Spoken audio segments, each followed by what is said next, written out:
Crypto, liquidity, and contagion could be spreading. Also, some bullish news for the bulls out there. Earlier today, Three Arrows Capital filed for bankruptcy in New York. On the heels of it, KuCoin and Voyager have basically suspended trading and redemption, suggesting that there's a liquidity crisis hanging on themselves. That means in English that if a protocol made a loan to Three Arrows Capital and that loan now goes bust, the process of it going bust blows a hole in the lender's balance sheet. So, for example, if let's say KuCoin or whatever, right? If they had enough of a capital cushion to absorb the loss of whatever they loaned out to Three Arrows Capital, problem solved. Yeah, it'll sting, but the point is it's not going to take down the ship. But if that loss exceeds whatever owner's capital they had, the thin sliver that essentially served as the financial foundation for the lending operation, you essentially have insolvency. It's kind of similar to what's going on with Celsius, or that's my gut feeling right now, where you have companies or you have protocols, and whether they're centralized, whether they're decentralized, or who cares, whatever. The point is that you had protocols who made loans, and the loans have since gone bad. So what? That's what happens. Sometimes loans do go bust. But the catch is that if you don't have enough reserves to stand for the loans, you are going to have to mark those loans down on your balance sheet. So again, let's say this in English.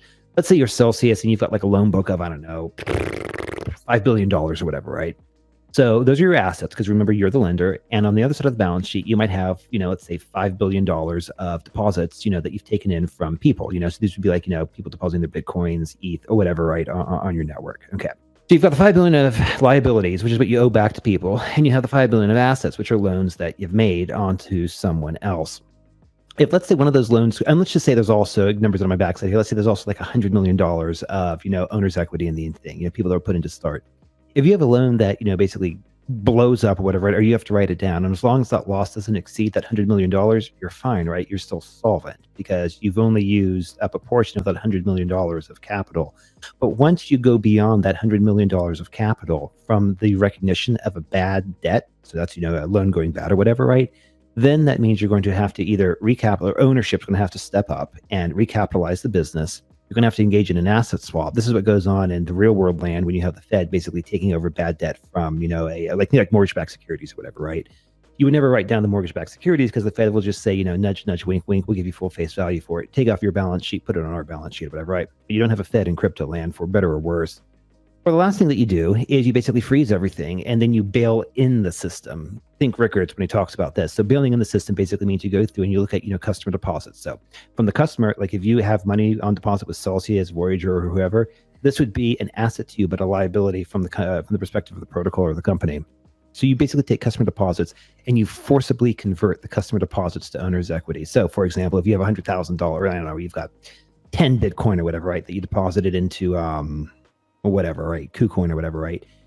If they basically decide we've got to give a 50% markdown in order to cover the losses so far that we've got, what that's like saying is, okay, of that 10 Bitcoin you put in, 5 now belong to the company. And in return for that 5, so you still have 5 in your name, but for the 5 you return to the company, we'll give you some sort of stake, watered down stake in the company, which is essentially saying you have a, I don't want to say worthless, but you have a long road to go to getting back any meaningful value from that. Lastly, what I'll say is this. I love talking about Rickards, and one of the things he called out was what you saw in 2011 and 2012 and what he thinks is going to happen at the next financial crisis we've got probably right around the corner, where you'll see a freeze of the system. And in other words, that what they will do, and when I say they, that's regulators. So this is not necessarily in crypto land, but in, stocks, banks, whatever, right? They'll just freeze everything, whatever, right? They'll put up gates across the monetary pyramid barriers. In other words, you'll be able to log onto your brokerage account. You'll be able to log on, to your bank account. You'll be able to log on to Celsius or any of these, protocols or whatever. And like, you'll see, your deposits, you'll see what you are owed, but then you will have a very painful lesson in counterparty risk. And you will remember, well, wait a minute, the dollars I have in my account, the Bitcoin I have in my account, the whatever, the stocks I have in my, portfolio, whatever, right? These technically actually aren't mine. These are actually IOUs from some company. And if I don't have faith in the company standing behind it, well, I'm kind of left holding the bag. And so anyways, this is why you see you'll see people flee back to commodities and metals, because when you hold, a silver coin or a gold coin or whatever in your hand, it's a thing of itself. Anyways, Josh, that's a lot. You want to get a word in edgewise there? I'm going to give you the bullish view on cryptos. First, let's go straight to the internet. Crypto's been even worse. It leads the stock market down, too. It turns out to be, it's the proverbial tail that wags the dog. Now, I know miserable stock owners love company, but this crypto decline is the mother of all miseries. And I think it's a fitting coda to a horrendous quarter that cryptocurrencies of all kinds are still cascading with no real bottom in sight. I'm picking crypto to start tonight. You know, I usually don't do that because it's the opposite of a stable storehold of value, as its promoters always claimed.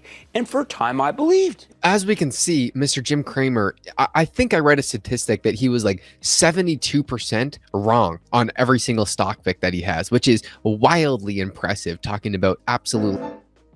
That would mean that there's almost a my math is correct, a 28% chance that crypto will go up from here. Another thing that is actually bullish is nation states are starting to buy. El Salvador came out and I think they bought like 80 Bitcoin or something like that, around 20,000. So when you have nation states buying, they have an unlimited budget. So that is very bullish as well. Long term, and especially philosophically, I am extremely bullish, but I still do think that we will get some severe liquidity events. That does not mean we couldn't see a bounce over the next few weeks, especially in, it seems like there's a lot of negative economic sentiment priced into the market already. I don't see the economy getting any better, but it seemed like the market could already be pricing in the short-term worst of it.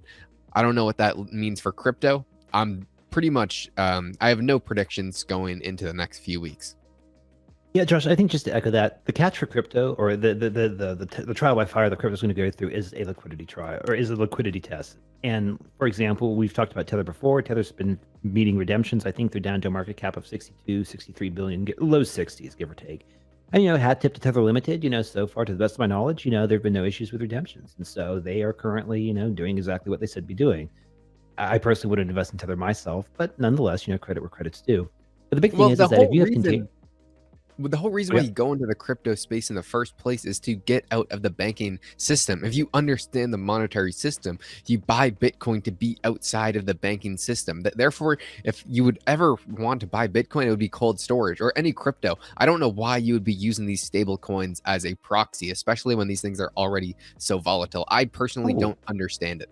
Yeah, so actually, Josh, that's a very interesting point. So, and actually a hat tip to Michael Saylor on this regard, because I think Saylor's done probably one of the best jobs, or obviously he's a very large Bitcoin proponent, but of explaining the role of stables.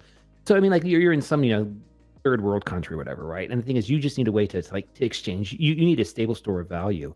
And so in this case, Bitcoin actually isn't necessarily the best thing. Sure, over the long term, it might be going up, but like if you just need, to put, money aside that you have to spend later in the month, to pay your rent, buy your gas or whatever, right? You don't want volatility, you want stability. And so there's this huge and legitimate, this isn't like shenanigans or anything like this. It's like, no, people just need a stable unit of account. They do not wish to see the value be lost. And at the same time, of course, we would like to see it go up. But if it means potential appreciation, potential interest, if you trade that away, if that means stability, I think these are people who'd rather have stability than, a chance of interest or whatever, being paid out. That's for transaction. That's for transactions though. If I was in the goal of transacting in the crypto land, I would want to be in a stable coin. If I was in crypto land right now, my only goal would be to be outside of the banking sector. And I would do that through decentralization, through a Bitcoin, just cold storage. Most likely I'm currently, I don't have any Bitcoin. I've sold all of it. And I'm personally very bearish looking out the next few years, just because I don't see anything getting much better. Yeah. And Josh, let me just be clear. Like, I completely agree with what you're saying, but we say this, you and I, both as Americans, we say this in this perspective of like, I can just whip out a debit card or whatever, right? Or credit card, bam. No, I'm seriously, there we go. Yeah. And so like, from our perspective, like we have choices or whatever, right? But like, if you didn't have that, then it puts an entirely different complexion on the matter. And I think, I'm by no means, I'm a Bitcoin maxi. But if I can ever so hesitantly, venture something that they might say in that regard, is I think even if a maxi is thinking about it logically, they might say, okay, well, listen, Bitcoin fixes this, blah, blah, blah, blah, blah. But yes, I do understand the need for people who do not have an alternative to just some transactional like base layer. And again, I hat tip to Saylor, because I think Saylor does a really good job of going through the ins and the outs of it. Anyways, different video right there. But getting back to this entire thing, the core thing boils down to this or whatever, right? Is that you're seeing a liquidity squeeze right now in crypto land. I don't know Justin, I would actually slightly disagree.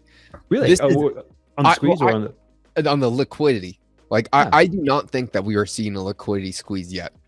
like not a legit one. Like this is more, if you were on a date, I would say you would be past the dinner and you would probably be in the cab back to the house, but you would not even have started the foreplay or the entertainment yet. In my Well, as you say, there's humble- no squeeze quite yet, right, Josh? yeah, there's absolutely been no squeeze in the liquidity issue of crypto land. Personally, Well, yeah, that's just from looking at historical markets and when there's real liquidity events. Like if you want to transact in for the most part, like the main cryptos, I'm not saying like the one sub-billion market cap, like the big cryptos, Bitcoin, ETH, kind of those guys, you're going to get filled. Like there's never going to be an issue where you're not getting filled. When you really start to see some liquidity events, you're not going to get filled on your order if you're playing with big money. I mean, if you're an institution, like, and you're not getting filled on an order to sell, I don't know, 100 Bitcoin at market price, that's when panic will kind of start to strike in. And we have not seen that in any markets, like none. Like there's no asset right now that's really squeezing any liquidity issues. So that proves that we could go a lot further, because when that happens, it usually goes much further than people could really hope. Okay, fair enough, Josh. No, I would agree with that. But what I would say is that, again, I would think of this as the outer winds of the coming storm. So we will see where this develops. But, Yeah, Josh, but we're in the cab ride to go back to the house. What are you guys' thoughts on the short-term price prediction of the crypto market?